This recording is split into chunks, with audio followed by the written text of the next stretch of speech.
every once in two little whiles, my brain likes to break.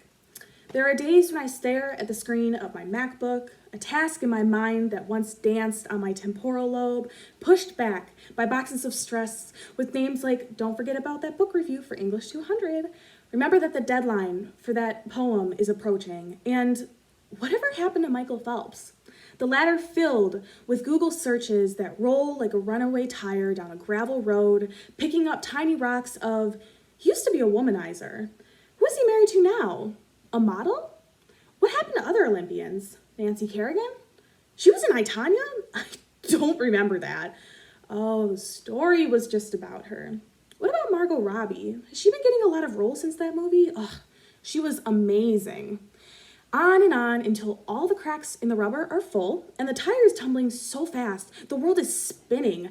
And I can't even remember where I am, let alone the fact that my boss told me over an hour ago to finish making a schedule for our Instagram posts. I don't like that I am like this. I don't like that sometimes when it's 2 a.m., my eyes feel like the sand of a desert that's never been watered. I sit staring at the darkened ceiling because I didn't do the dishes, and the presence of that pink plate with pizza sauce on the sides haunts my fatigued existence. I don't like that the part of me that rambled like Tigger on a treadmill was shushed by my teachers and cast glares from my classmates, their ears moving from my mouth to join people who I called friends, until like Tigger, I too went wandering off, and at recess, not a single soul in the 100-acre wood went looking for me. I don't like when the doctors diagnosed me with ADD 15 years later and I asked them why it hadn't happened sooner. They told me it was because my grades were good enough. The letters on a piece of paper sent home with me in a boring white envelope were top of the alphabet. No one cared that I couldn't understand parabolas because staring at the whiteboard and listening to Miss Smith wasn't nearly enough to capture the attention of the woman I wished to one day be, running barefoot through a jungle green forest, in my head, the wind in her hair as her Prince Charming sweeps her off her feet, and her loving hands hold and heal the headache sparked by the sins of those who came before them by planting a kiss on their foreheads.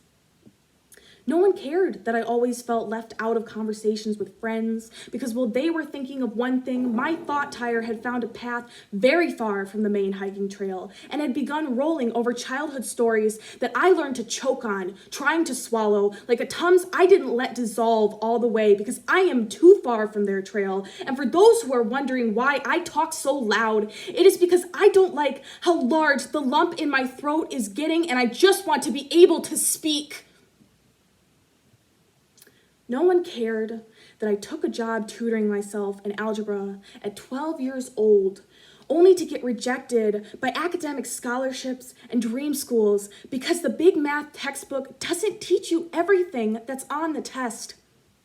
No one cared that when I told them music helped me focus because although it was a lullaby to the flying papers and Minnie Grace running in circles behind my furrowed brows, a tune that coerced her into neatly placing everything in files and sweeping the floor where they used to be piled, it was nothing but noise to my dad. And the voice that crucified me for having earphones on while writing an English essay, no one cared.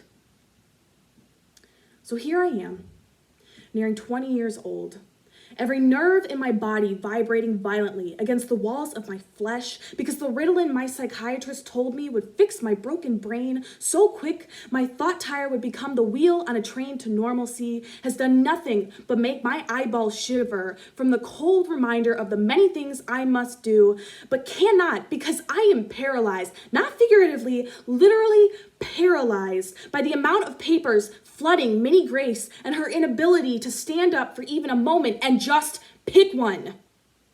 And it is because of this that I am beginning to get used to the fact that this is how life is. That no one will ever understand how smart or motivated I truly am.